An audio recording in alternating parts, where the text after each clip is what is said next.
Assalamualaikum warahmatullahi wabarakatuh. Kembali lagi ke channel kita ini. Kali ini saya akan bercerita lagi tentang kisah tumbal pembangunan Suramadu. Untuk yang sudah subscribe channel ini, semoga kalian sehat dan rezekinya lancar. Amin.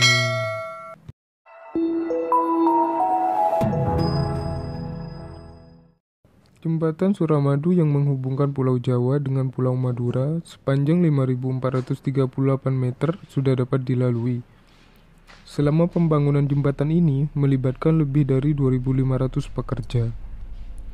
Pihak Cina sebagai pemberi pinjaman sekaligus kontraktor memberikan jaminan 100 tahun dari segi desain jembatan Suramadu. Jembatan Suramadu ini diresmikan oleh Presiden Susilo Bambang Yudhoyono pada 10 Juni 2009. Sebelum dibangunnya jembatan Suramadu banyak rintangan. Sebenarnya posisi Suramadu saat ini bukan posisi yang diincar oleh para arsitektur. Karena sebenarnya yang diharapkan oleh arsitektur lurus dengan sisi Surabaya. Tetapi jembatan Suramadu saat ini tidak begitu lurus karena posisi yang lurus dengan Surabaya tepat berada di makam leluhur yang saat ini tepat berada di sebelah barat Suramadu. Mengapa Suramadu tidak dibuat pas pada posisi tersebut? Karena setelah dilihat oleh orang pintar, makam tersebut nampak gelap, tidak diperbolehkan oleh si empunya, meskipun mandor atau pengusaha memberikan sesajen namun tetap tidak diperbolehkan. Bahkan ada salah satu pekerja nekat melakukan pembuangan tanah ke dekat makam, ia malah mendapatkan peringatan. Perutnya kembung dan tidak bisa buang air kecil.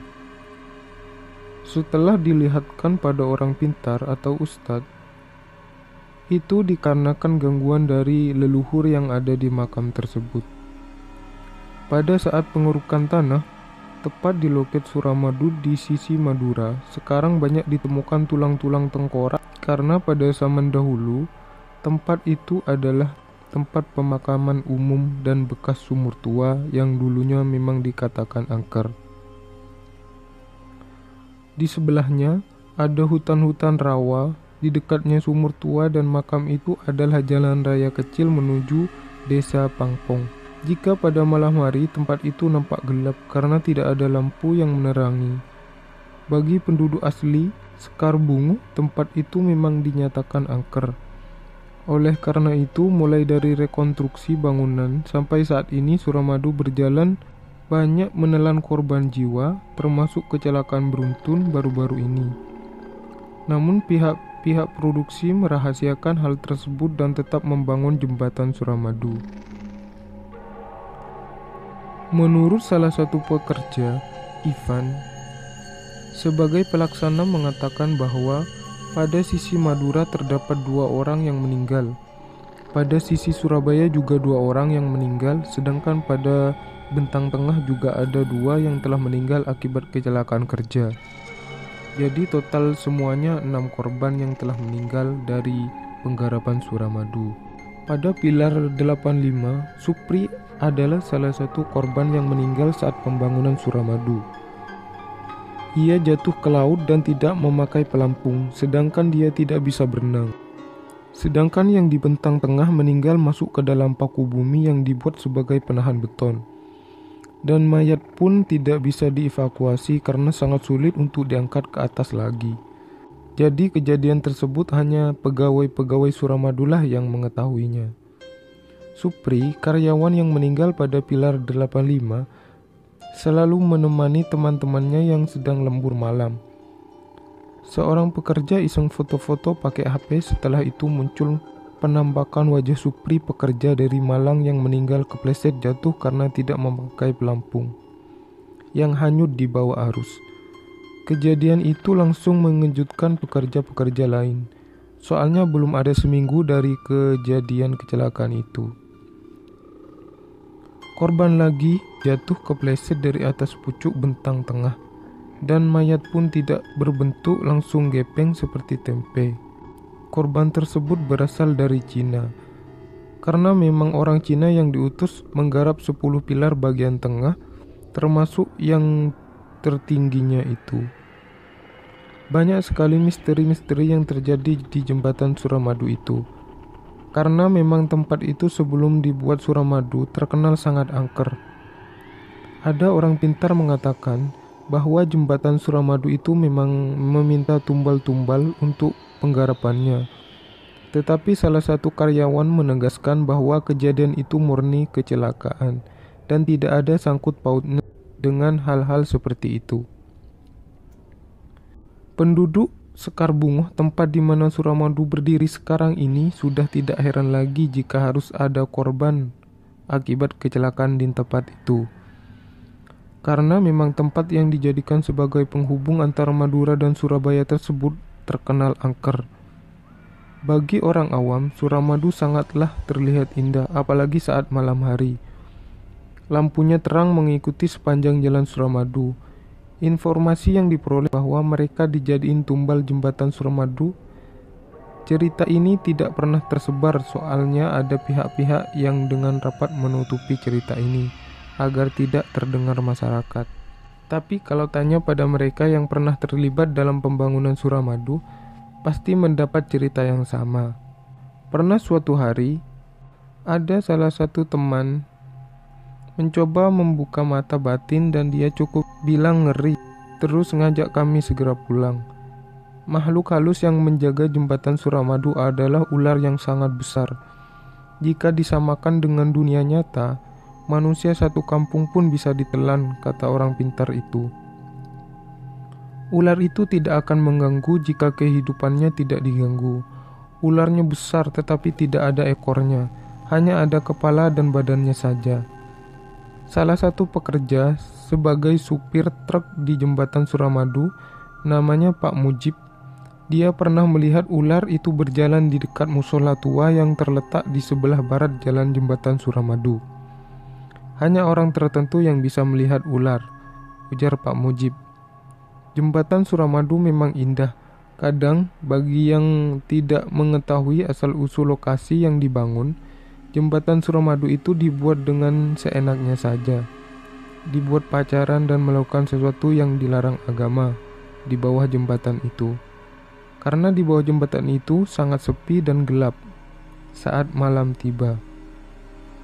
Tapi bagi orang yang mengetahui asal-usulnya, lokasi yang dibangun jembatan Suramadu itu, sebelum menyeberangi jembatan Suramadu itu membaca ayat suci Al-Quran atau doa-doa supaya dilindungi perjalanannya. Dari sisi Suramadu, jalur mobil pernah melihat sosok penampakan seorang wanita berambut hitam panjang dan berbaju putih melintas jembatan, membuat mobil yang dikendarai harus berhenti tiba-tiba. Tetapi setelah berhenti malah tidak ada orang yang melintasi jalan tersebut. Setiap tahun pasti ada tumbal yang terjadi di jembatan Suramadu tersebut. Karena pas di posisi jembatan Suramadu itu adalah bekas kubur para leluhur, dan bayi pun ada yang dikuburkan di jembatan Suramadu itu. Jadi jangan heran jika pada malam hari ada yang mendengar suara bayi yang sedang menangis. Kecelakaan kerja pada pekerja di jembatan Suramadu, banyak yang mengatakan itu sebagai tumbal jembatan Suramadu. Tetapi Allahu a'lam, semua kita serahkan kepada Allah Subhanahu wa Ta'ala. Tetapi di balik keangkeran jembatan Suramadu, Suramadu banyak manfaatnya bagi sekitar penduduk Sekarbungo itu sendiri. Banyak penduduk Sekarbungo yang membuka peluang usaha di tengah keramaian dari pengunjung yang datang untuk melihat keindahan jembatan Suramadu itu. Dusun Sekarbungo yang dulunya terlihat sangat sepi sekarang berubah menjadi sangat ramai. Tetapi hal-hal yang gaib pun sampai sekarang masih ada di Dusun Sekarbungo, terutama di dekat jembatan Suramadu itu sendiri. Karena memang dari dulu penunggu di daerah itu tempatnya posisi yang dibuat sebagai jembatan penghubung antara Madura dan Surabaya itu adalah bekas kuburan dan sampai kapanpun akan tetap masih ada.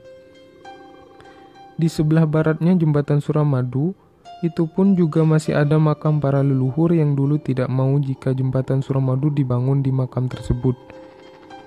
Di sana juga masih ada musola tua yang dikatakan angkernya begitu parah. Di musola tersebut penjaganya ular besar yang sering berkeliaran di jembatan Suramadu. Para pelaksana kantor dan merencanakan musola tersebut mau dibangun lebih bagus lagi. Namun saat sebelum mau digarap, penunggu musola itu datang pada cucunya dalam mimpi bahwa musola tersebut tidak usah diapa-apakan, tetap saja begitu.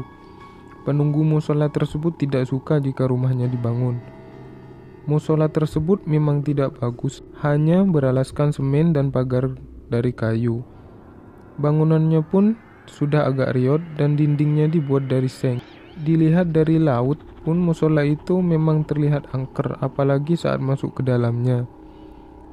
Pasti akan membuat merinding. Jika di belakang musola itu juga tempat pemakaman umum.